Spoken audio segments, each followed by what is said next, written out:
है। आज हम जानेंगे डिurnal विंड्स के बारे में। डिurnal विंड्स हमारा टर्शरी विंड का टाइप है और इसी में टर्शरी में ही हमारा आता है लोकल विंड और डिurnal विंड।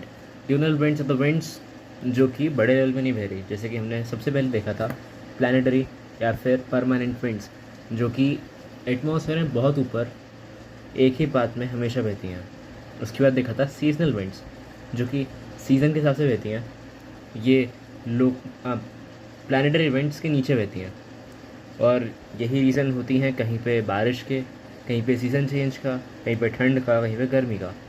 इसके बाद आता है टर्शरी इवेंट्स। टर्शरी इवेंट्स में हमने देखा लोकल विंड्स के बारे में, बहुत सारी लोकल विंड्स देखी, लेकिन 17 जो इंपॉर्टेंट है तुम दोबारा रिवाइज़ कर लेना, ये तुम्हारे सामने है। अब आती हैं हमारी डिurnal विंड्स। इसमें है एक सी ब्रीज और एक लैंड ब्रीज। दिन में हमारा जो लैंड होता है वो होता है गर्म, मतलब कि ये है लो प्रेशर जोन क्योंकि यहाँ पे हाई टेम्परेचर है, और जो हमारा सी है ये है हाई प्रेशर जोन क्योंकि एक्चुअली पानी जल्दी ठंडा नहीं होता और जल्दी गर्म नहीं होता। तो यहाँ से ठंडी हवा बहती है हमारे लैंड की तरफ, तो ये हो जाती है हमारी डे में सी ब्रीज। और जो हमारी रात में हमारा जो लैंड है वो जल्दी ठंडा हो जाता है, और जो हमारा सी है वो एक्चुअली रात में गर्म रहता है लैंड के कंपैरिजन में। तो हमारा लैंड से सी की तरफ ब्रीज जाती है, उसको हम बोलते हैं लैंड ब्रीज। तो लैंड ब्रीज नाइट में होती है और सी ब्रीज दिन में होती है। उसके साथ साथ हमारे पास आता है माउंटेन ब्रीज या फिर वैली ब्रीज। खैर दोनों के दोनों एक साथ ही होते हैं क्योंकि जहाँ पे माउंटेन होते हैं वहाँ पे वैलीज होती ही होती हैं। अगर दो माउंटेन्स आसपास हैं तो वहाँ बीच में तो वैली होगी।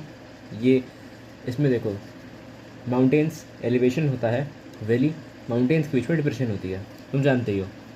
अब टॉकिंग अबाउट डे, तो दिन में सन की लाइट ऊपर से नीचे आई, जैसे ही नीचे आई तो माउंटेन के टॉप पे एक्चुअली तुम देखो तो तुम्हें फील होगा कि गर्मी है, और माउंटेन के नीचे यानी वैली साइड में कंपैरेटिवली ठंड होगी।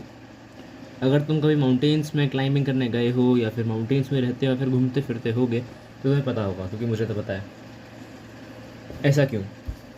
क्योंकि वैली का जो नीचे वाला साइड है वहाँ पे ठंडी विंड हैवी होती है और नीचे एक्यूमुलेट हो जाती है, और ऊपर गर्म जो विंड होती है, गर्म जो ब्रीज़ होती है वो ऊपर चल जाती है, क्योंकि गर्म विंड, गर्म breeze are always light and wet. अभी रात की बात करें तो रात में देखो, रात में भी ऐसा ही है।